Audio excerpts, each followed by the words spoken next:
Tänase välgu viimane ettekandja on Kristjan Mändmaa. Loen ette lühitutvustuse, mida ta saatis mulle enda kohta. Elan Viljandis. Graafilise disainerina olen tegutsenud 92. aastast, aga ikka kuidagi poole kohaga. Lõpetanud Kunstiakadeemia graafika eriala, paralleelselt õppinud kultuurantropoloogiat, filmi ja rahvusvahelisi suhteid.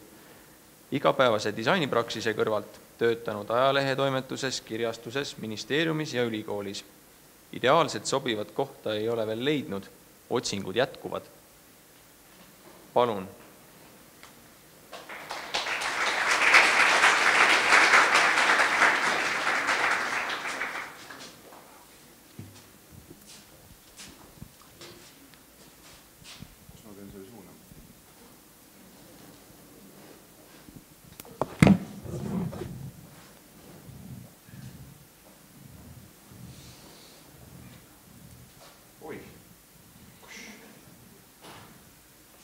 Tere! Oli küll üks pikem mees siin enne.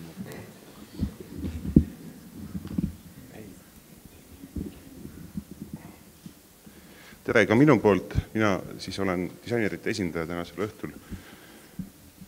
Ja graafilised disainerid tegelevad väga tihti raamatute kujundamisega. Ja neil on ise huvi igasuguste trükitud materjalide vastu, ajakirjad, kataloogid, väljaanded. Ja küll me oleme imestanud, et mis on selles arhitektuuris sellist, et sellest kirjutatakse nii palju ja sellest antakse nii tohutult palju raamatuid välja ja graafilisest disainist mitte keegi ei taha midagi teada. Et kas siis arhitektuur on miskit moodi olulisem ühiskonnale kui graafiline disain? Oleme selle üle juurelnud, aga mitte väga pikalt ausalt öelda, sest et on tihtipeale vaja homseks midagi ära teha. Ja siis oli soodus võimalus loengu raames natukene veel asja üle järele mõelda. Et ka mina tegin natukene uuringut vanadesse keeltesse ja ausalt öelda, kuhu ma ka ei vaadanud, see arhitektuur oli seletatud ikkagi läbi ehituse. Ülemehitaja on siis arhitekt. Ideaalne, nagu siin kirjas on, seotud vormiga, mustriga ja ka nägemusega, millegagi, mida veel olemas ei ole. Ja siin all siis kõige viimasena disain, kavatsemine, lihtsalt sihipärane püüe midagi teha. No, vaatame edasi. Et arhitekti amet on küll vana, aga oma tähtsuse on ta saavutanud võib-olla just viimastel aastatel, võib-olla aastakümnetel. Oli aegu väga pikki, kus inimesel arhitekti järele vajadus absoluutselt puudus, et ta sai väga hästi hakkama ilma arhitektita. Oskas ehitada omale majaga ilma selleta. Ilmselt ma statistikat ei osanud leida, aga oletatavasti maailmas enamus inimesi saab endiselt läbi ilma arhitektita. Mitte, et see elu oleks kuidagi sümpaatne, aga siiski on see võimalik. Et kui hakata mõtlema, siis arhitektuur tuleb mängu siis, kui on vaja midagi vägevat teha, midagi sellist otseselt mitte hädavajalikku. Kui kellelgi on näiteks vaja sõda pidada või kedagi tappa, siis on arhitektist palju abi. Või lihtsalt tegemist liialdusega.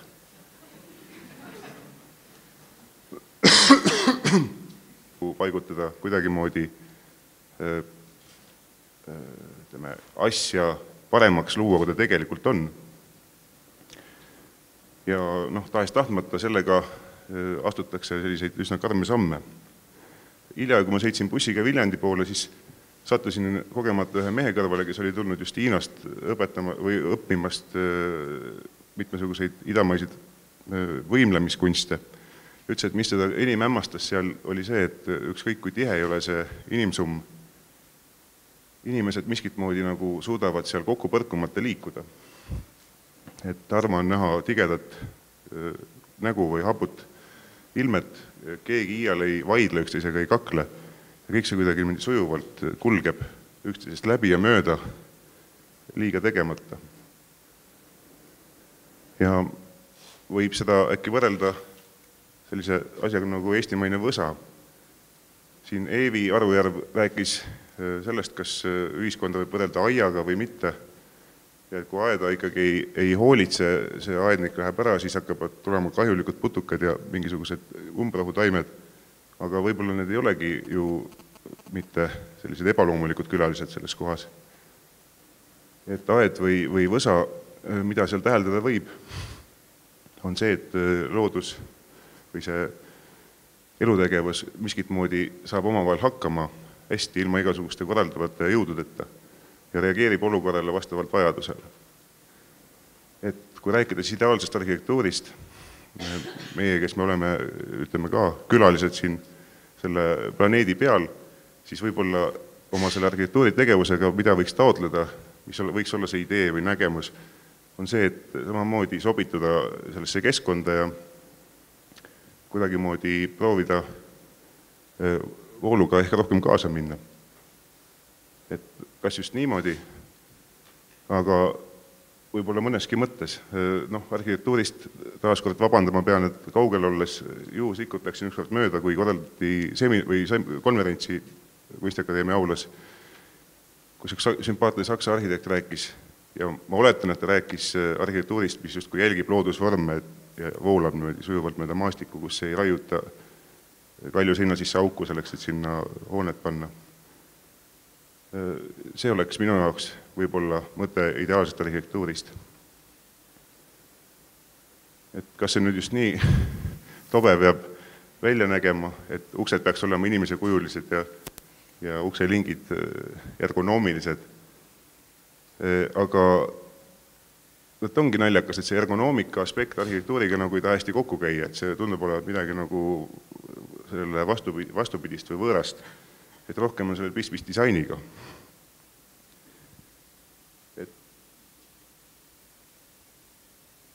Et disain on see, mis nagu tegeleb küsimustega, mis on inimese keha lähedal ja mis seda puudutavad nagu otseselt ja füüsiliselt, et arhitektuur on rohkem tõesti see, mis liikumist suunab. Aga üks oluline asi, mida ei tasu ära unustada, on see, et võsa või mitte, aga et inimene on siiski teistmoodi tegelane muude tegelaste hulgas planeedi peal, vähemalt senistel andmetel.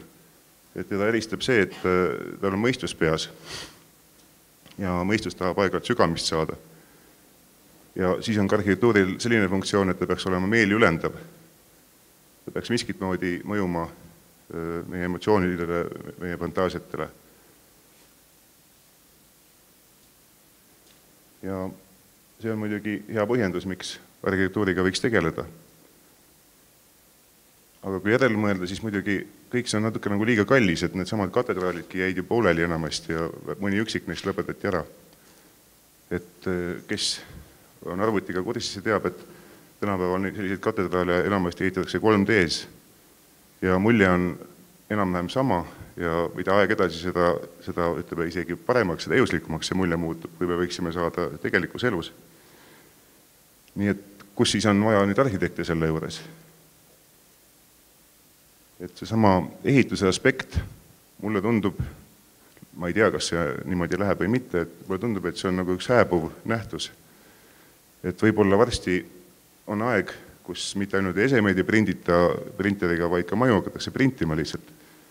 Ja tõenäoliselt nii nagu praegu veebidisainis paljud otsused on tegelikult peilitavad välja arvuti ja tehisintellekti poolt vastavalt inimeste kasutusmustritele. Nii ilmselt ka arhitektuuris väga palju on võimalik ette näha ilma igasuguse inimese poolse sekkumiseta. Et mine tea, et võib-olla mõne aja pärast lihtsalt ei mäletategi enam, kes see arhitekt selline oli, et kõigist arhitektist on olnud disainerid ja siis tuleb pidu ka meie õuele. Aga ja siis läheb muidugi lahti see disainerite valitsus ja siin on nüüd üks asjasse puutumatu väike näide, aga hakkab taas peale struktureerimise temaatika, et siin samas lähedal töötav disainer Marko Karu juhtis sellele huvitavale disainiprojektile tähelepanu, et mismoodi disainer saab olla siis ühiskonnale kasulik infot struktureerides. Et üks inglise disainer nägi ajalehes sellist infograafikat, mis rääkis sellest, kui palju on Põhja-Koreal tuumarelvi ja sealhulgas ka naabritel Hiinal, Pakistanil, Iraanil.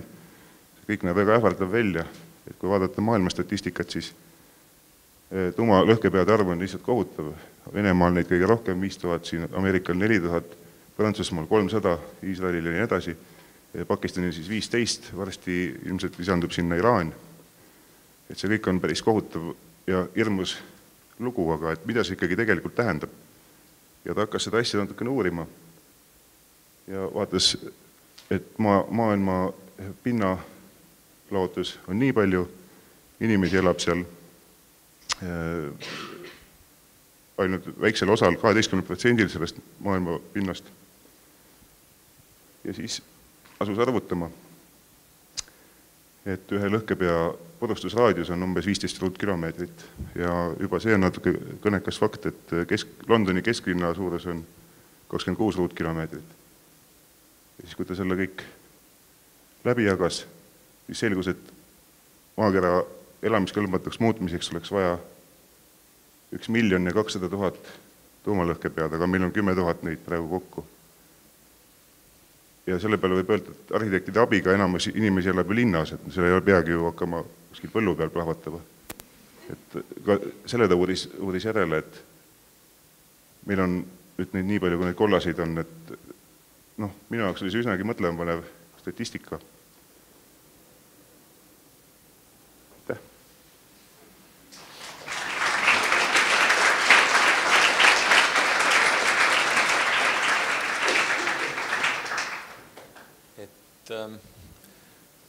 Kuniks meie viimane üllatusesineja uksest sisse astub, ma küsin ühe küsimuse või omapoolse märkuse, et mainisid, et arhitektuuri alast kirjandust on kõige rohkem. Minu mõnest asuvad nad riiulites tavaliselt disaini kategooria all. Kui sa tahad midagi öelda. Mis raamatukogus sa käisid? See on üldistus selline.